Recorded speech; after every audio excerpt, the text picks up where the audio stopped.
Beastie Cutie has said he does not know how the Abbasids are meant to win this particular matchup. Let's see if he can get schooled by a kid on the matter, because we've got MSN DK, 14, 15-year-old prodigy from Denmark, going up against a choice of name that's appropriate to the region, but not specifically the exact country, because this is actually a Chinese player ranked 177th 77th rather in the world right now. So 177 versus, I think we said MSN's like 132. So a pretty tight matchup between the two. Japanese are an interesting ball for Abbasids here, right? Like, Abbasids actually do not like civs that rush Castle Age, and Japan is one of the kings amongst them, because unlike other civs, they actually get aggressive straight away, right? Like, you think about other civs that go fast castle, such as HRE, Abbasids can contest that at least a bit better, because that civ isn't going to immediately just start flooding a million units. But the Zerg-like nature of the Yorishiro drops in castle for the Japanese makes them a difficult issue for the Abbasids to solve, which is why most Abbasid players have been trying to find ways of all-inning in the feudal. The tough part is it's usually very difficult to break the defenses quick enough to do any substantial damage. Like, even this military wing play feels really underwhelming against the Japanese because of their ability to just easily outpost up straight away and not care. Why can they do that? Because of the stone drop-off from gathering gold. It gives them the arrow slits so organically. And yeah, the spawn is pretty delicious here, right? Berries plus the gold retracted. Wouldn't mind seeing a small tree line wood wall here just to try and make rotations a bit more uncomfortable, but it shouldn't matter too much, right? Like, he can rotate either way, this way or that way. Looking at the spawn on the other side, I mean, upside for MSN, he did actually get 2 berries really close by, so he can kind of remain optimal in his push. I imagine we'll be looking at a stables very quickly to get... Nah, scrap that. A lot of matchups, you want to do a stables opening as Abbasids because you get the 1-1-1 build. It covers every corner of the triangle, right? Because the military wing gives you spears and gives you archers. In this matchup, the horsemen are kind of worthless, though, because your opponent isn't going to compete. He's just going to fast castle, right? Or he should fast castle. So what would work a lot better here is actually just additional spears. They're very cost efficient to get into rams. If you think about it, actually, it's a lot better than going mass archers if you're just trying to get rams quickly. Because by going spears, what you give yourself is more eco to work with, right? You gather from berries 35% faster. You don't gather from wood 35% faster. Instead, it looks like he's going away from spears entirely. So stables and archery ranges. This does at least give him a solution to Onabagisha as an early game counter. But this does also mean you can kind of lose to just horsemen. I guess the logic here is if Japan has to invest in horsemen, you're kind of already winning.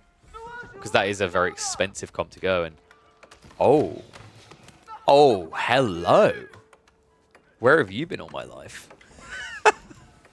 We've got a feudal Yumiya. Really just want to get this out of the way, by the way. I hate this Kura Storehouse placement. I can't defend these type of placements.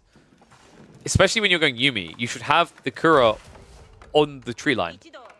Right? Like, the worst part still isn't just the fact that you're not actually saving 50 wood here for a Yumi build. It's also that your farms are setting up on the west side, which means that they are out of range of your TC. So in the event that you lose the initial fight, you then lose the ability to gather on farms.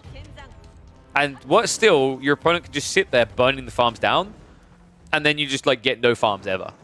So yeah, always keep note of this, folks. It's a really important detail. It's kind of like Madrissas and how you will rarely ever place a Madrissa on the west side of your TC because it puts the berry gathering away from garrison. It's the same with Kura, where Kuras should always aim to be placed on the right side of a town center. Idle out on the gold, so we are definitely committed to the feudal age. So all of a sudden, the horseman choice actually works out really nicely. It's a good thing you didn't go for the racks, right? Otherwise, it would have felt pretty pitiful. You kind of like the placement. Yeah, but Recon, that's because you go out and you'd wall here, and then you'd wall here, and then you build 3 TCs. No, this is, trust me, this is exactly why this is a bad Kura Storehouse placement. So Recon, you've had 20 seconds to sit and think and see what happens to the farms. How do you feel about the Kura Storehouse placement now? I mean, in fairness to me, he has got horsemen coming to push this back, right? This is why I was kind of expecting 1 or 2 spearmen to maybe be added in. like a 1-1-1 build, but it seems MSN just wants to brute force with mass horsemen.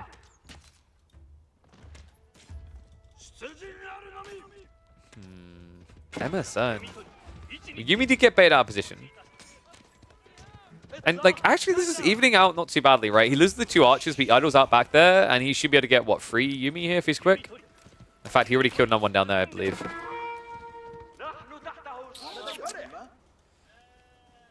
How much food does Teal have to work with here? Oh, guys, no, this is bad. This is really bad. He has 4 sheep. If MSN just times this right around the back, it can be over in 10. Because, like, Teal won't have any food, right? And if you're just scaling Yumi against horseman archers, you're going to lose. Right? You need the horseman as well. Yeah, Teal is also a long way off from safety. He hasn't got Steeled Arrow yet. That's actually a big no-no. He can't gather gold, right? Like, he's got enough from reserve, but he has to choose between Undermesh or Steeled Arrow to even be competitive with the normal archers. Then on top of that, the other issue that's quite problematic here is that he's nowhere near the stone needed for the Uma. Uma with Horseman would let him contest. What I'm worried about is how this can trend is if he gets baited too hard into Horseman, MSN can just build a single camel and it kind of ruins you. All the farms are closer to the TC. The problem with this build, Recon, is like the moment you lose any semblance of map control, what happens is the first farm gets burnt down and you don't get additionals. Right? The reason this is working is actually because MSN went mass archers. But like MSN could have very easily like followed up with a ram play, right? And then you're in trouble. I just don't think it's worth it compared to saving the 50 wood for the lumber camp and having a safe, nice, tight placement of farms.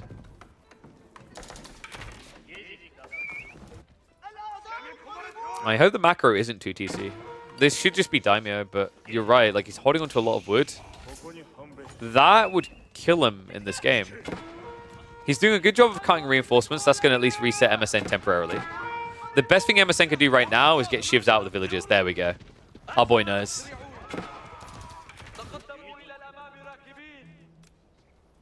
MSN has slowed down for the moment. Now, what MSN wants to do here is go for Blacksmiths. Steeled Arrow is huge here. Your opponent hasn't got Undermesh. Your opponent's being greedy going 2 TC. Like, this is how you actually quickly kill a game. At 16, make that 17 archers. Steeled Arrow is definitely worth it.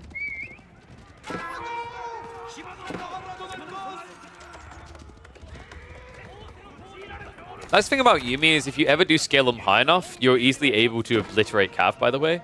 Like, Yumi are actually one of the #1 units that are making Cav look kind of bad. Because the movement speed means that horsemen can't really stick on top of their targets. We have got the Bannerman coming in, by the way. It was Daimyo after all. I prefer this. Like, I think if Japan just goes 2 TC, the game's over. Archer's poking on the south side. Boot camp's about to kick in, though, so this is not a fight that Japan really wants to take. Yeah, I think boot camp especially makes this matchup impossible, right? Even Bannerman getting added in, but I just don't... I don't get this. You could add an Uma Bannerman, or you could add Steeled Arrow. Steeled Arrow is better, right? Because an Uma Bannerman gives you a 15% increase in damage. So it gives you 0.6. Steeled Arrow gives you +1.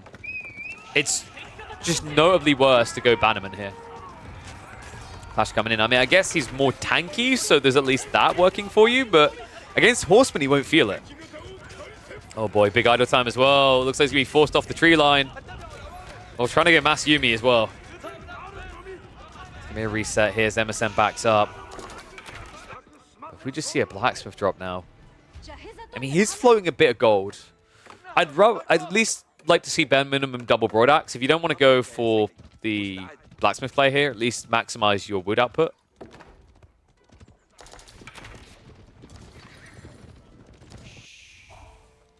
An outpost drop now in the gold, so we are at least still going to start trending into techs. This is always a nice thing that Japan theoretically has to make them stronger in feudal, is that they already have a blacksmith at the beginning of the age, whereas other people have to wait, right? Because remember, your mining camp is your blacksmiths. Horseman spam is getting kind of ridiculous now. I know I keep tooting about the blacksmiths a lot, but it is actually a big deal. When you've got 10 plus horsemen and you're at a dive point, Undermesh is huge here.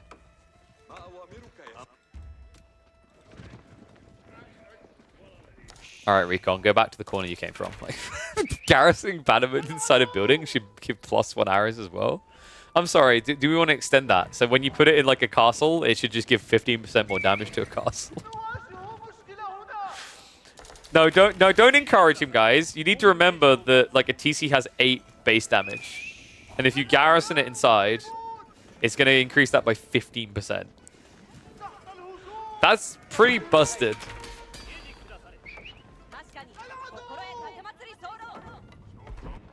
Like, even the arrow slits and placements, that's pretty damn strong.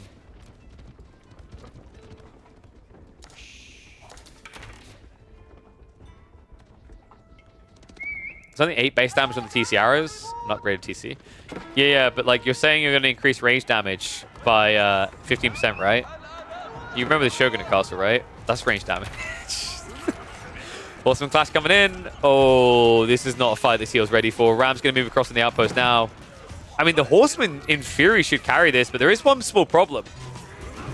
He didn't get the Blacksmiths!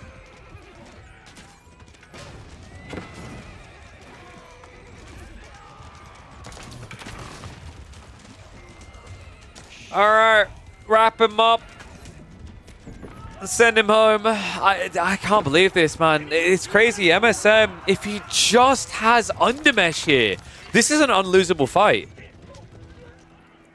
Instead, the Steel Arrow really going the extra distance there.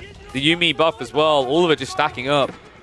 The Yuumi held because MSN screwed up. Like, there's no Blacksmiths here still. He just realized it. Yeah. He knows now. Like, if he had this at 11 minutes, the game feels like it can't be lost, right? But all of a sudden, you've now given the breathing room here. Remember also, like, long term, now with the Daimyo kicking in, these farms really start to kick up. I swear, people sleep on Blacksmith techs way too often. It really does change the game like this. And, you know, this is a little tip for people, like, because Japan usually gets seen as a bit of a complicated civ for low-level players, because it does seem a bit overwhelming. But one thing I always highlight that's really nice about playing Japan compared to any other civ, it's easier to fix your Blacksmith issues when you forget your techs than any other civ, because you already have a Blacksmith from the very get-go, right? I mean, it's crazy as well, because these aren't low-level players, but you see, even with our high-level player, how easy it is to forget something so fundamentally simple.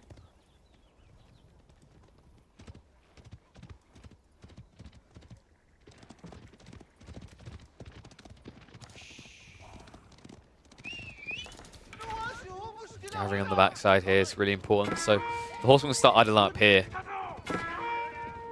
It could be a convincing fight for MSN next time. Undermesh is now coming through. This is actually not bad. The timing on losing the Horseman here, it's not going to be apparent that Undermesh is in yet, which is really important.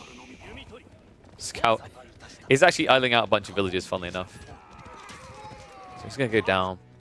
The main wave now building up. We did see Camel Archers added in. This was kind of cool for the Horseman detail. It doesn't really matter when your opponent doesn't have them, though. A Steel Arrow on the way. Oh. Oh, and Teal... Oh my god, dude. This is a game of forgetting Blacksmith techs. Teal doesn't have Undermesh. So the reason that allowed Teal to hold now very quickly might be eclipsed by the cousin of that reason as to how he loses. Teal doesn't have gold. He could, though. He literally could right here. There's not much reason to not be getting gold right now, right?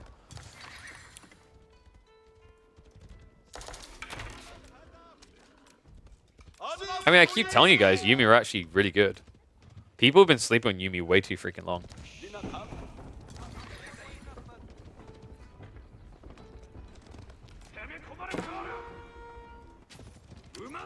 Oh, good raid.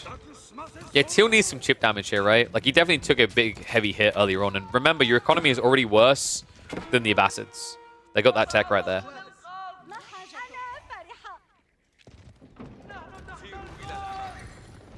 No, Yuumi are actually really good. Yuumi are really, really strong. Like, you have to look at Yuumi like a Zergling unit. How do you use Zerglings in, like, in StarCraft? You don't see, like, you know, these very 10 chunky, really premium units that say, I'm going to send 10 Zerglings in. You say, I'm going to send 30. Right?